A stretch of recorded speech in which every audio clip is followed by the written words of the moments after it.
Yo, it's the Real Deal with a Kill podcast. Maybe back with another episode. Subscribe, rate, review on Apple Podcasts, Spotify, YouTube as well. Have a very, very special guest today. Met this brother, man, back years ago in journalism. To me, the best on TV.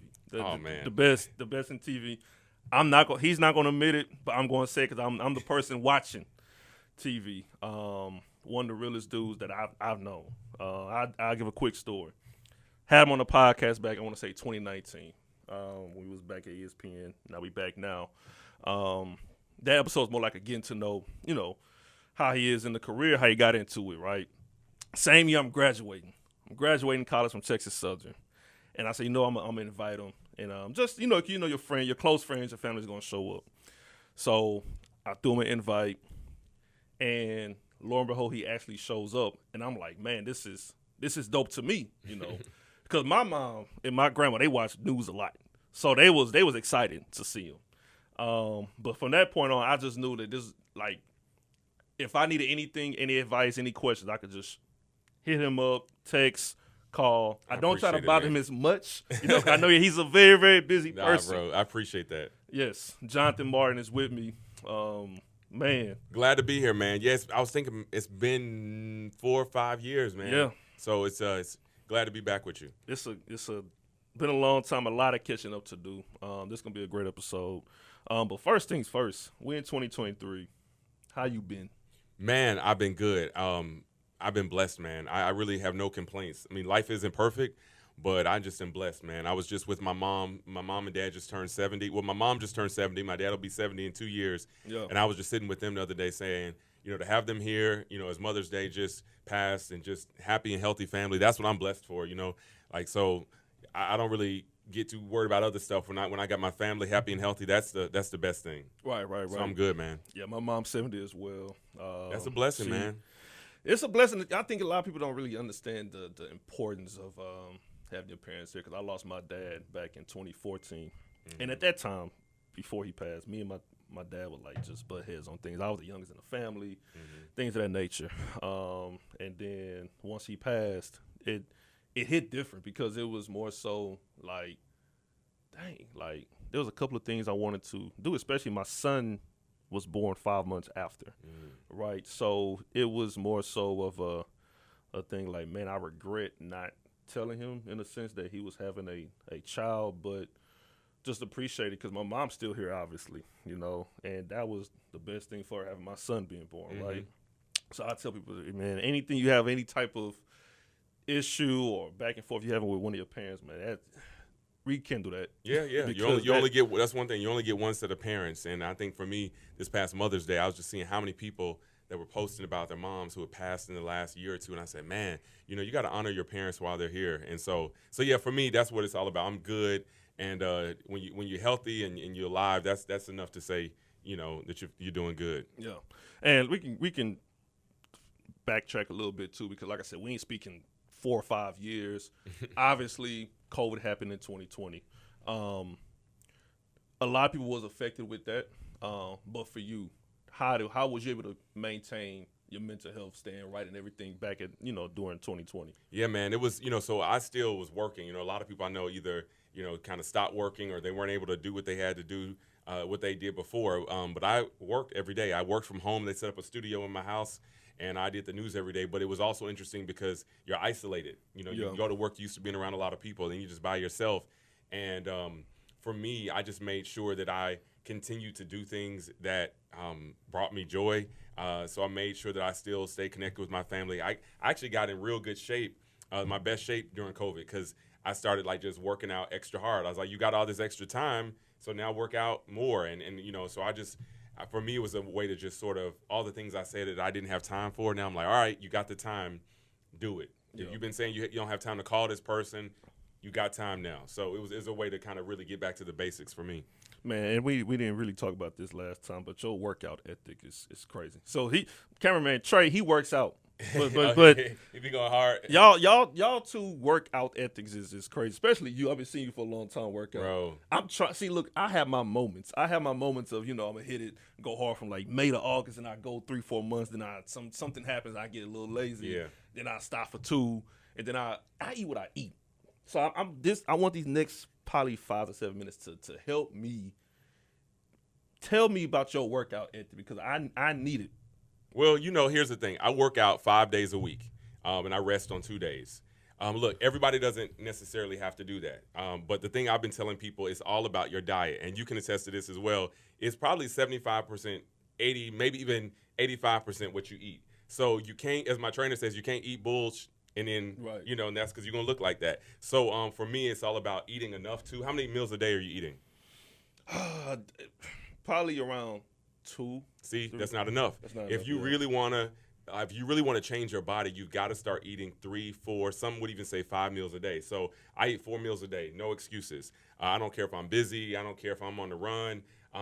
Because your body needs to develop that consistency. You have to make sure you're prioritizing protein and eliminating that sugar. So I would just say, like, you got to start eating more. You're already a big dude, so you don't have to, like, necessarily try to bulk up, but you still got to kind of, like, make sure you're getting – how much you weigh? So I'm between the range of 220 to 225. So you got to be eating at least 200-plus grams of protein every day. Like, so if you can't do that with 2 meals. Yeah. So I would say do that. That's number one is just eating enough and then eating enough protein and reducing the sugar. So I guess I'm in a good space because, in a sense, all I got to do is just diet up. Yeah. Because I'm already a good size. Yeah. People think I already work out all the time. Yeah, like, you got the size. You got broad shoulders, Yeah. So you got the height. You don't have to worry about, like, developing the frame. Now you got to just really work on dieting so you can tone and then lifting weight. I mean, some people don't want to lift weight, but lifting weight is how you lose the fat.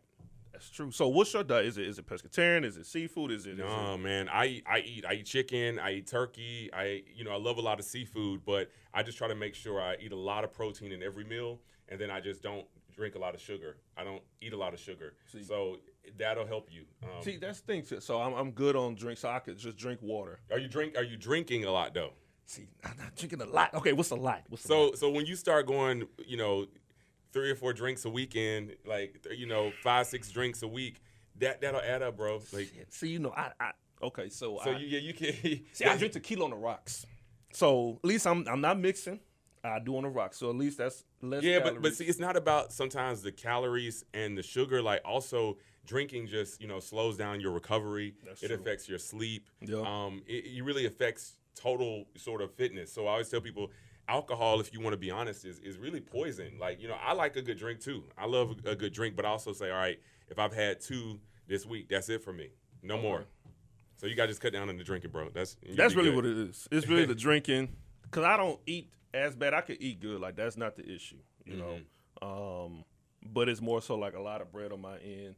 It's summertime too, so a lot of people want to hear, like, what is the right way, because a lot of people go in the gym sometimes, they don't know, they walk in and they just lost it. I see the good thing about me, I learned my routine. I do like Monday shoulders, chest, tries, next day backs and buys, and then I do leg day, I rest, and I always do a good cardio after a workout. That's good, or before. It's like I say, you got the frame, so all you got to really do is work on that diet. And I always say, for me, what's good is just start eliminating things little by little. So some people will be like, I'm gonna be a vegan, or I'm gonna be pescatarian, and they fall off. So instead, just like start eliminating things little by little. Like, all right, so this week, you know what? I'm cutting out the bread. This week, I'm cutting out drinks or alcohol, and then just kind of go from there. See, I'm about to get in the gym with you, but it might be a little intimidating for me. I don't want to go. No, come on. I work out over at Level 1 Fitness in 3rd Ward. You ever been over there? Okay, yeah, I know. Yeah, my buddy Ken owns the gym over there. Great gym, and so come on over, work out. But don't go too hard though. See, if you bench press, don't be bench pressing 400, 350. I do small weights, more reps. I will do 45s on each side and do 4-5 sets of 25 or something. Okay. 20. But just kind of, you're a bigger dude. No, you're bigger than me, bro. Anyway, all right. Nah, but I'm messing with you. But nah. So another thing I do appreciate, because that's one thing I do appreciate, is the workout ethic. But another thing is outside of TV, in the community. I seen you're doing something this week. Mm-hmm. Do you care to speak on it? Yeah. I'm doing a couple of events. Doing the Mayor's Africa Day celebration. Houston is full of Nigerians and people from all over the continent of Africa. And so it's a good chance to sort of celebrate their heritage and the partnerships. I'm also doing something with one of the Astros players, Jose Abreu, for mental health, NAMI Walks. So we're getting out there and raising money for mental health programs and raising awareness as well. So I just really believe in being active in the community. I mean, for me, I always tell people being on the news is great. Posting stuff on Instagram is great. But actually being out in the community, touching people, talking to people, finding out what the issues are, that's where you really have impact. And so that's always been what I believe and what I do. Man, when did that start for you? Like, when did you realize that you really wanted to be, like, in a community? Because a lot of people, they just stick to what they do and hone into their own skills, but they don't really be in the community. Well, because I didn't get into being a news anchor just to being seen. A lot of news anchors just want to get on TV. They want to dress up and be seen. They want to post on TikTok, but they don't really have a heart for the community. And that's their prerogative if they want to just do that. But for me, I feel like impact is important. And my dad always taught me to leave a legacy and to leave an imprint wherever you go. So for me, it's like, look, if I'm here and I have this platform on the news, I need to be out using that platform to help somebody. So getting into schools, getting into community centers, and people will remember that. Like I told some of my mentees, like, people aren't going to remember that story that you did 2 years ago necessarily, or that, that post that you put up on Instagram 3 years ago, but they're going to remember when you came to their school. They're going to remember when you showed up, at their community center to volunteer. So being out there, I think, is the most important thing you can do as a journalist, as a news anchor. Because you've been doing this for quite a few years out here in the city with the community stuff. Yeah, man. It's been a blessing, man. And people open up their doors, though, man. And I think I always tell people, you're only as good as the people who lift you up and open up the doors for you. A lot of opportunities I've had in Houston have only been because I've had people who said, all right, we want you to come here. We're opening up our school. We're opening up our community center or whatever, so you can come serve. So I think that's also important. Like, it's not just because I'm so great. It's also people open up doors and create spaces for you to serve. So I'm going to ask this question because you is, on TV and the news and everything. I think we spoke about it before back then. No, we haven't. So your importance to the community is top-notch, top tier. How long do you see yourself being in front of the camera?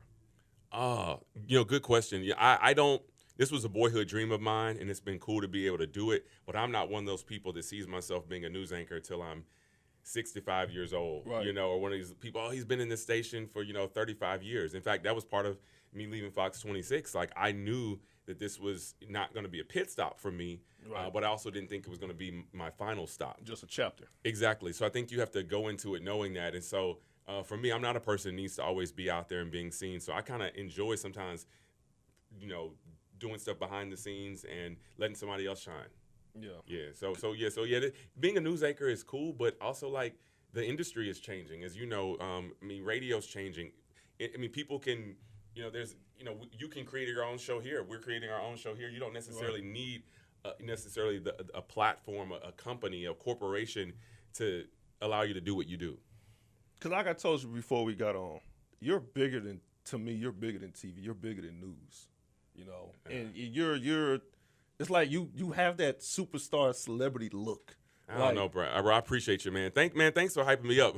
But it's just the truth. Like, I like your aura, like your presence is dominant. Like, you're a guy on TV. It's like, man, you bigger than that. I appreciate that, man. I appreciate it because I think it's important to be, as I say, multifaceted.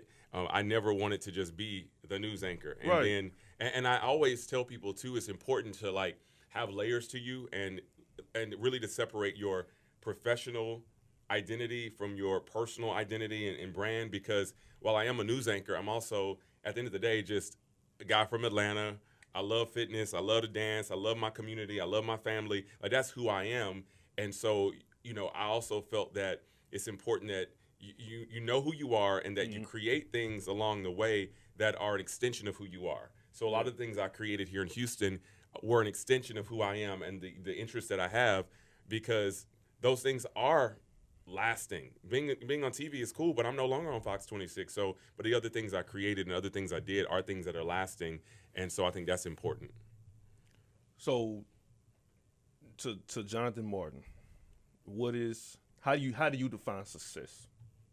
Success for me is, being happy with what you truly want to do and where you see yourself, and not an ego-driven success where other people see you as successful. Like, people could think success is like being on Fox News or CNN or being on the Today Show, but that might not be my version of success.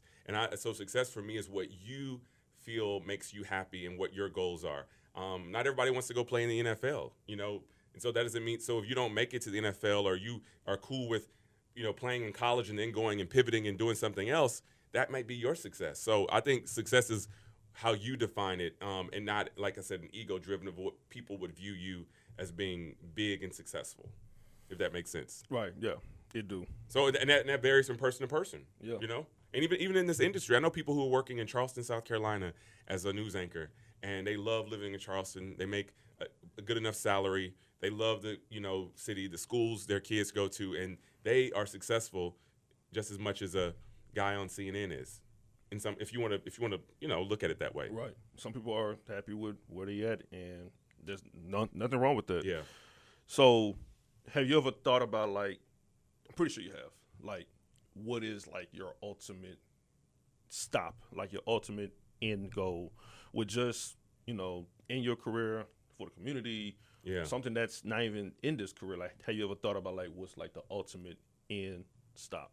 Yeah, I'm one of those guys. So I come from a family of entrepreneurs. My dad's a CPA, but he also has owned different types of businesses, and my brothers are in the music industry. And so I come from, like, a lot of just different, where people do multiple things. So I see myself as being that guy that, like, can do this, but also can do that and that as well. So that's where I see myself. I don't ever see myself being put into a box of, like, you're just a journalist, you're just a news anchor. No, I can do 3 or 4 things. I want to produce some of my own stuff. I want to create my own stuff. And I think that's where I've always been a creative. So sometimes being in a business like journalism, you get to be creative in some regards, but you're also kind of in this box. And you have to kind of, be within the confines of what a station wants or what is going on in the news. So I just see myself as being a creative, and maybe this being my bread and butter, what pays my bills, but have the other things that create happiness and avenues for me. And your brother's with the internet, right? Yeah. You remember telling me. They're actually working on some new music. They've been kind of chilling for a while, but I just actually was talking to him the other day, and they're working on some a new project. Yeah, I remember you telling me. I didn't forget that. Yeah. My brother Matt. Yep, I did not forget that. So let's just talk about the city we're in right now in Houston. Obviously, last 3 years a lot has changed in this city, good and decent, bad, whatever. But let's talk about this change, because a lot of people always come to me about that, live out here, like, oh my God, these people keep moving here. I'm not liking it. Stay away. Everybody moving to Houston too. I was like, used to be everybody was moving to Atlanta or Dallas. Now it seems like Houston is the spot. Yeah, and I'm sitting here like, I like that people are moving here. I understand you would be getting clustered, a lot of these things. The city just have to catch up. I think the city was prepared for the population rising up so quick. But I personally like it because, hey, we're recognized as the fastest growing city in America. We got a lot of businesses. Food is great. People here is good. Yeah. Now, I understand the crime is rising, but compared to Memphis and D.C. and New Orleans, St. Louis, we not close to that. Hell, even Colorado. I had a coworker of mine tell me that Colorado's #1 state in America when it comes to carjacking. Oh, man. So we not even #1 in nothing when it comes to crime. But what you think about all the people that's moving out here? I love it. I know traffic is getting a little crazy. Every time I drive around, I'm like, man, it wasn't like this 2 years ago, 3 years ago. Yep. But that's what happens in a big city. And I think Houston, has always been this special city, but a lot of people are just finding out about it. I know a lot of people who moved down here during COVID because maybe, things weren't working out in LA or they weren't working out in New York, or people realized, hey, I can actually live here and have a nicer home. And, cost of living is not as high. So I like the changes. I like people are here, but it definitely, you feel it a little bit more when you go out. You're like, all right, it's a lot more people here. Yeah, it's a lot. And then, but what I do like is a lot of restaurants coming out here too. It's a lot of good food spots out here. Hell, I ain't go to it yet, but I seen somebody from Detroit bring their own style of food. They got their own restaurant in Houston, black-owned restaurant. I'm all about the black-owned restaurant, as long as the customer service is great. And I ain't got to complain. We all good. But I think I personally like it. But the other side of it is that you're getting like senseless crime too. Yeah, yeah. You know, and of course you being on TV, you gotta report all this story. Yeah, I mean, Houston has always, of course, had crime like any other city. But I will say, like, I did notice in the last few years, it did seem like the crime was a little bit more, just like shocking. I mean, sometimes I would, cover the news in like New Orleans because I worked there for a little bit. I mean, it'd be a weekend where like 10 people were shot and it was normal. But in Houston, that was not normal. Now it's like there were some weekends where it's like, man, all this happened all over the city. But I think that's also what we saw in a lot of major cities. Crime was rising, but you're right. I think that's a product of just sort of like growing pains and COVID and the economic conditions, all of it. Was there ever a time in the past, maybe since 2020 or even before, that you ever had to look at a story and you had to read it and be like, what the hell what do I got to read? Like something crazy, like a crazy story. There's a lot of crazy stories. I mean, there was one in particular. There was a family. And it's just, it sounds horrible even saying that they left their son, they killed their son, and left him in a washing machine to die. Like, and investigators found the little boy's body. I think he was like 7, 8 years old in a washing machine. And it's like, it was almost reading that just even seemed not even real. Like, if you didn't want your kid, like, give him up or something. But that was one of those stories where it was almost like so unbelievable that I couldn't believe that someone had the mind to do something like that. But yeah, that was one of the ones I think that happened like about a year and a half ago. But it's been a lot of like, those crimes that you hear like, man, this happened like right down the street. Yeah. So I think the one that got me, I mean, outside of all that, but just like as far as like the crimes that shot me was we actually had Takeoff pass away in Houston. Mm-hmm. Now, I never really talked about it on my podcast, only because certain things and situations of what took place and allegedly who was behind and all these other things. But to me, that was one of those things that shocked me because I can't even remember a time where we had. I think the last time we had rappers pass away in Houston was back in the 90s with the Fat Pats and the Hawks and that era of Houston rap. But as far as like a big time that was a black eye for the city for sure. I mean, I think there are a lot of artists who were saying, you know what, I'm going to chill on Houston for a minute or maybe I'm going to skip over Houston, in my next, tour or whatever. I mean, because Houston was one of those cities where you hear about stuff, but it never was like that. So I think that shocked a lot of people. That was that still hits me. I think I was telling my friend yesterday, I'm like, man, I cannot believe I catch myself sometimes randomly saying, because for me, I'm gonna say was because I don't think they're gonna get back together, but a huge Migos fan. I went to their first concert in Houston back in 2014. Like Takeoff was my favorite one out the group and one of my favorite rappers overall. For me to see that happen, hear that happen, it's like Takeoff. This he don't do nothing. Yep. And it's like, man, it's like when I be hearing all like the good ones go away, the past, and then I'm scared of the whole Jamie Foxx situation. We don't know what's going on with that. I hope he's well. Apparently he's better. Yeah, they're saying his daughter's kind of giving an update that he's better, but it's a lot going on, man. A lot of young people. All the good ones go. It's like I caught myself. I said, man, all the good ones going, but we got the likes of Derek Chauvin and George Zimmerman. People still alive in this country. I'm like, man, what is going on? Yeah. It's just like, wow. Like we talked about when you was here last time, the Nipsey Hussle thing. Oh, yeah, I remember that. How are these people that don't do nothing to people gone, but the ones that harm us and harm people are still here? That's just the world we live in. It's unfortunate. But there are some positives in the city, too. The World Series, because you say you have an event with Jose Abreu, and just talking about the Astros. We never really just talked about sports. No, but yes, but I mean, that honestly, I tell people like one of my highlights of my time here has been, World Series. I mean, Astros. Covering 3 World Series. The first one people may count it or not count it, but I count that. you said you count it. Oh, I count that against the Dodgers. Okay. I count that because we came back and went to the World Series the 2 years after that. Okay, all right. Well, with 3 World Series, 3. Some people say 2, but we had 3 World Series for sure. And so that was it. I feel like that was one of those times because Houston, we haven't had the Rockets haven't been good in a long time. The Texans haven't been good in a long time. So it was finally like a team that everybody could rally around. Of course, we've had UH, but not like a professional, a pro team, and so that was real cool. Like the last few years, and it's kind of like only other time I really saw like Houston kind of really have the energy was when the Super Bowl was here, like 6 years ago, I think.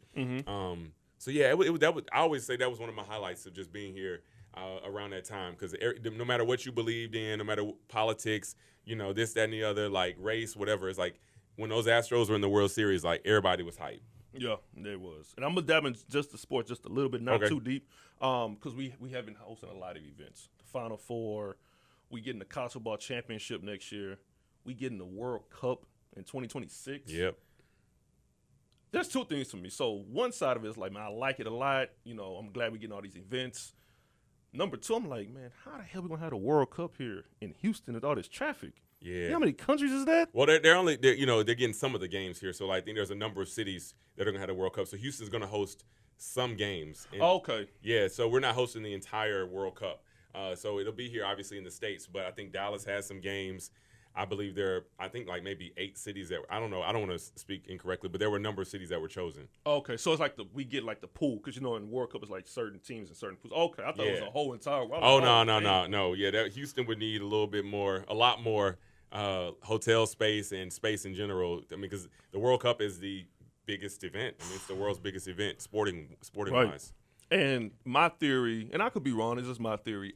My thing is, I think they're getting all these events to bid for the Olympics.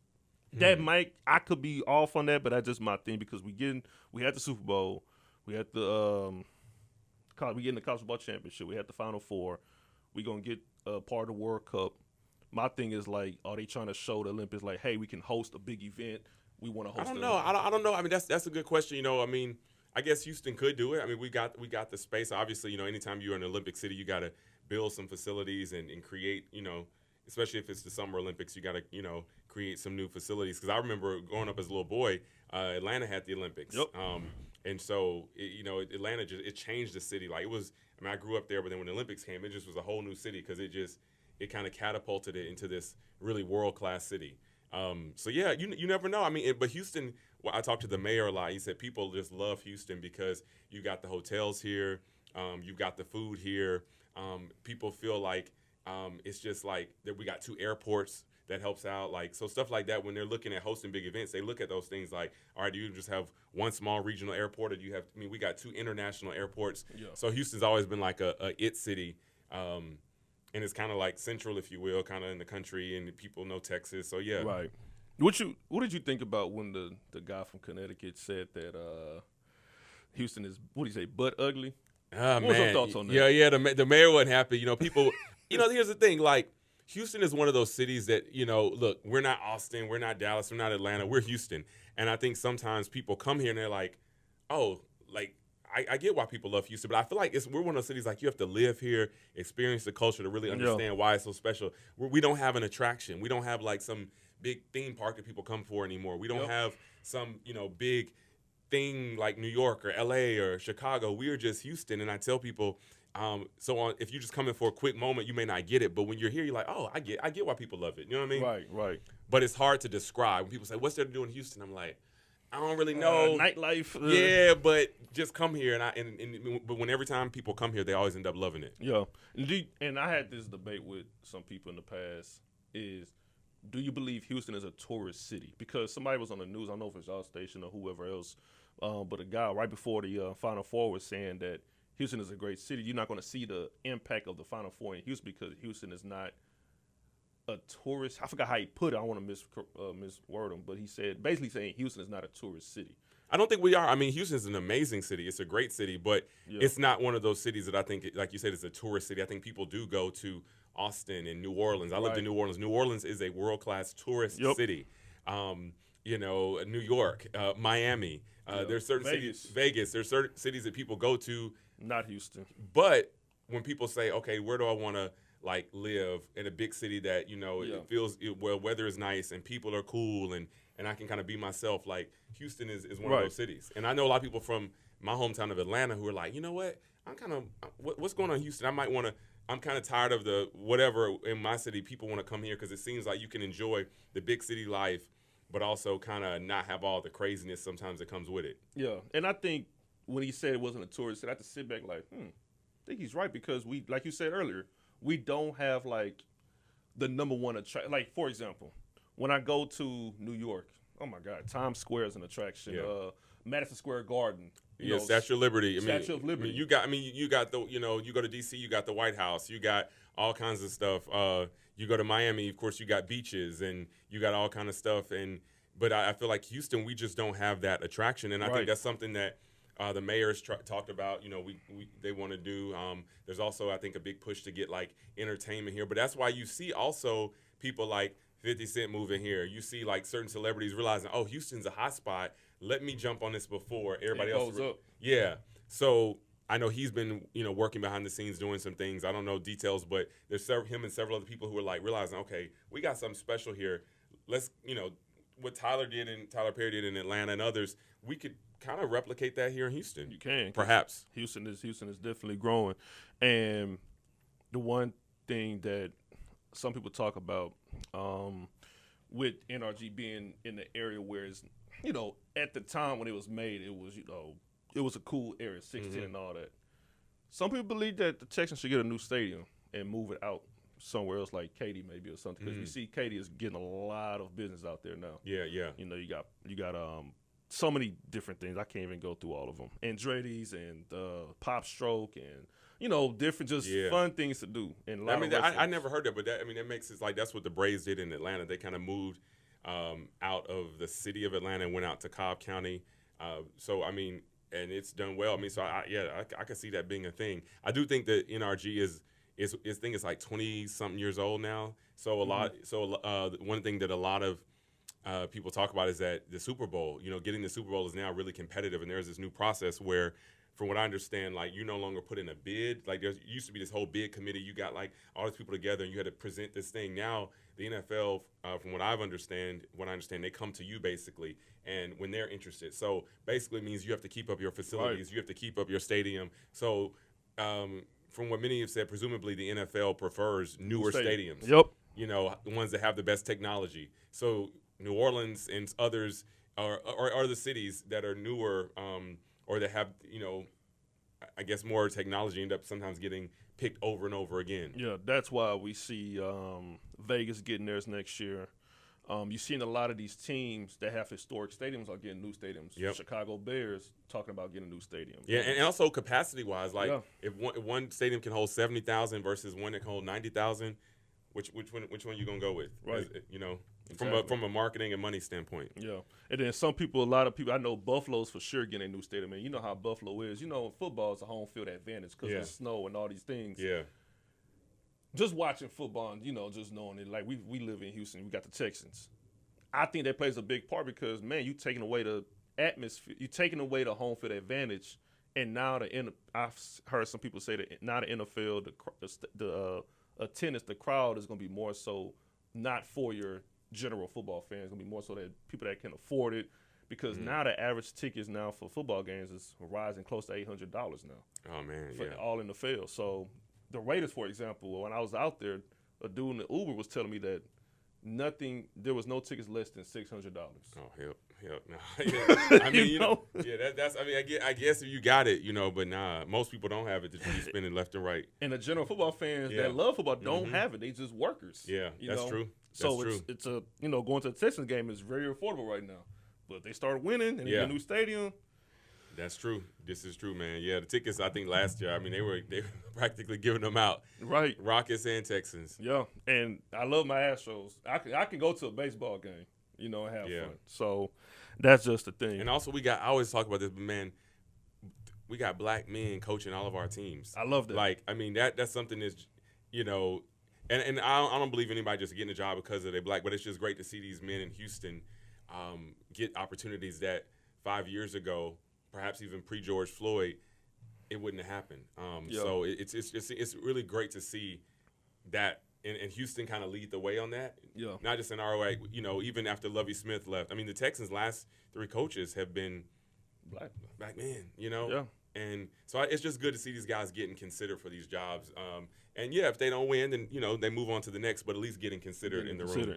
And they all 3 of them qualify. Udoka's a very good coach. I think the Rockets are going to turn around very quickly. We know the Astros.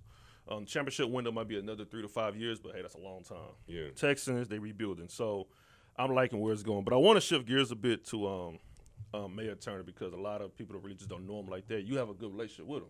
Yeah. Like, what's that that bond like between you and Mayor Turner? Because y'all every time I see y'all talk to you, just like it's great chemistry. Like, how did that come about? Well, I just got here. I have to thank some of the people in his staff, Mazda and Jessica and Mary and Jeff and all the people who they would just call me for events. And as the mayor would tweet out, he said, "Jonathan, you always show up. You always say yes."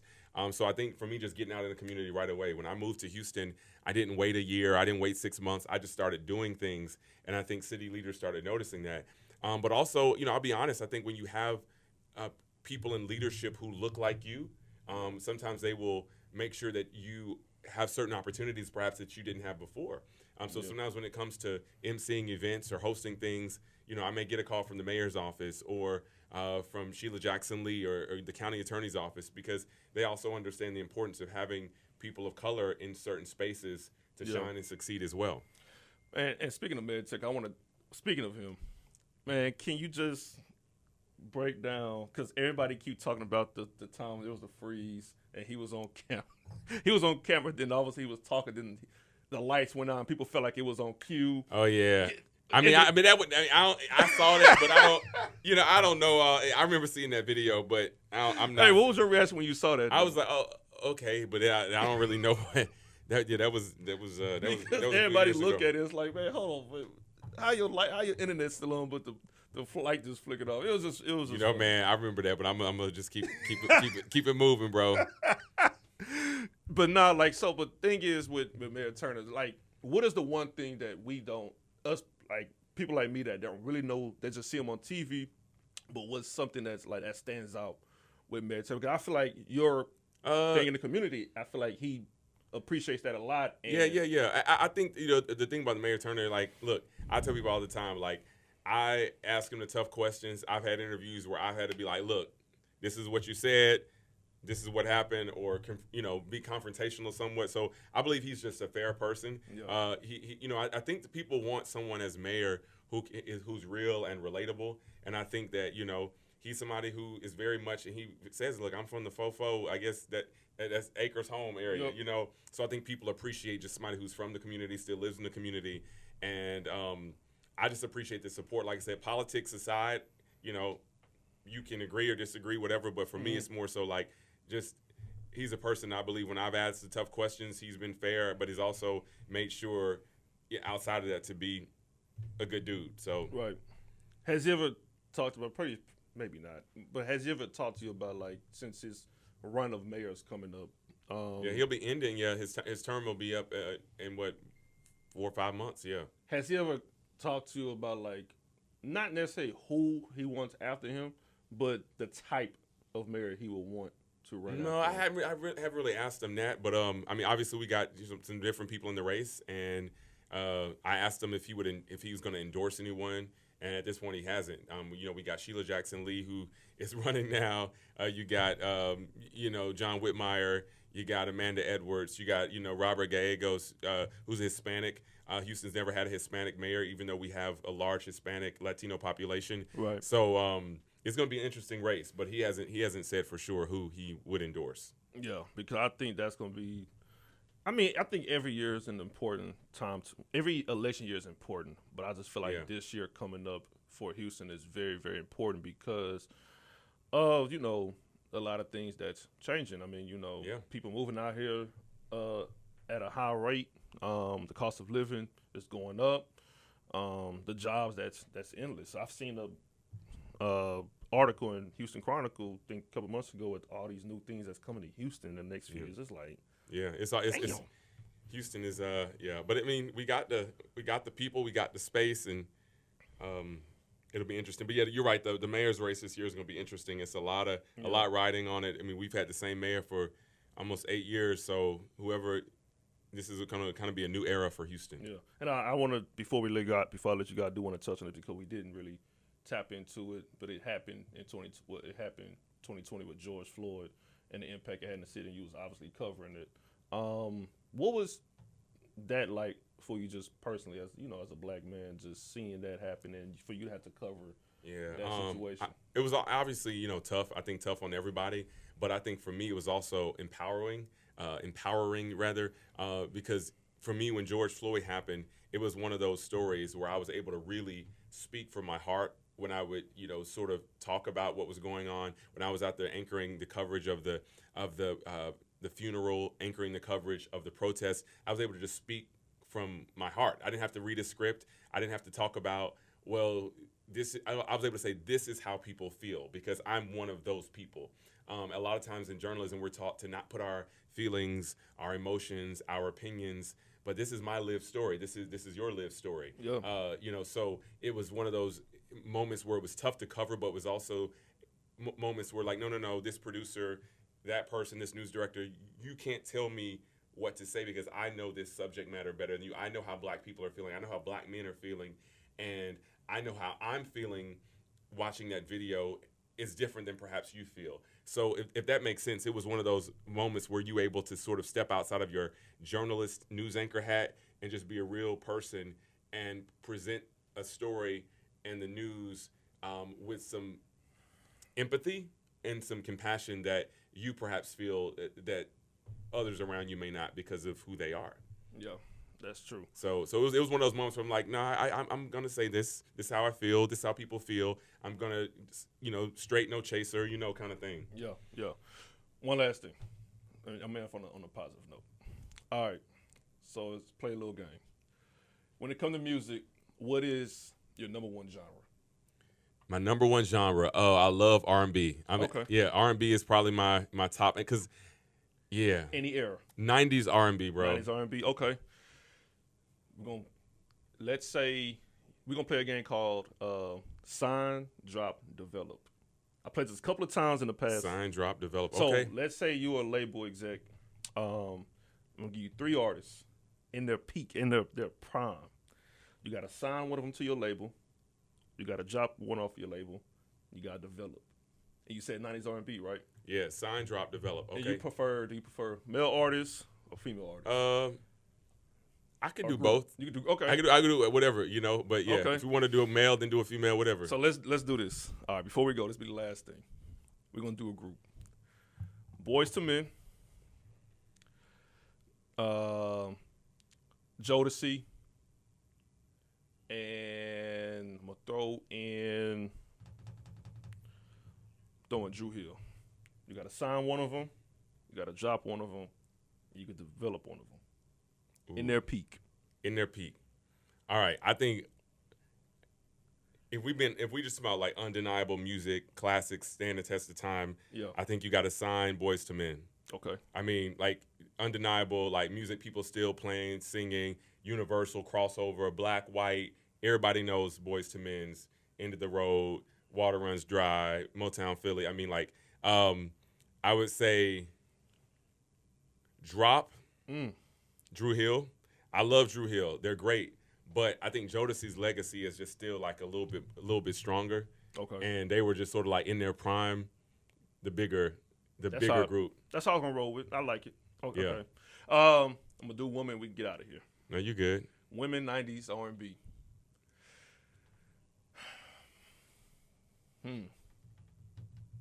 Okay. TLC. Might be a little easy, but we'll see. TLC, SWV. Okay, 3LW.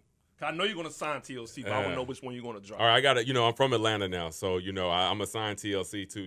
That's the easy one. I used to have this big thing for Chili, and it's funny because I ran into her when I was in Greenbrier Mall in Atlanta one day, and I just like almost fainted. She was just like walking down the mall, like hardly anybody in there, and I just was like, I didn't even know what to say, but I still to this day. Chili from TLC, woo. But anyway, that's I was little too. I mean, it was young, but right. So TLC I would sign. Just overall impact on music, hits. I would develop, SWV. I'm actually friends with Taj, who's in the group. Okay. I knew her from when I lived in Nashville. She's real cool, so I'm gotta stick with them. And then 3LW, they good, but I don't think they got the longevity, the hits. Yeah. like, you know, had you put Destiny's Child in there, I would have been like, I See, I don't was know. gonna put Destiny, in there, but I knew you're gonna Yeah, keep yeah, Destiny. yeah, I don't know. Yeah, Drop, but SWV. yeah. So no, that was good. What about you? I'm gonna go with the same. We working on the same thing. I was like I said, I was gonna throw in Destiny's Child, but I couldn't find like a third powerful female group off the top of my head. Because you got TLC, Destiny's Child, but I couldn't find like a third powerful. Yeah, SWV will be right up in there. Yeah. Yeah, but I knew we was gonna jump SWV. Yeah. So yeah, now they go. No, but as far as like you know, groups like or just artists, like I mean, I'm still to this day, I still love Usher. You know, growing up in Atlanta, like I just love Usher. I mean, I love man, I just love all R&B. Like just like. Yeah, I'm just a big R&B person. Yeah, not the newer stuff that's out right now. I'm like, it's okay. It's not. It just don't hit the same. It don't hit the same. Exactly. Yeah. Man, Jonathan Moore, man, I appreciate you, man. Yeah, man, I'm glad to be here, man. It's a blessing. Like so I'm always going. People told me I'm like an honorary Houstonian. I said no matter where I go, I still feel like Houston's always shown me love. So even though I wasn't born and raised here, this is my city. No, you getting the keys to the city.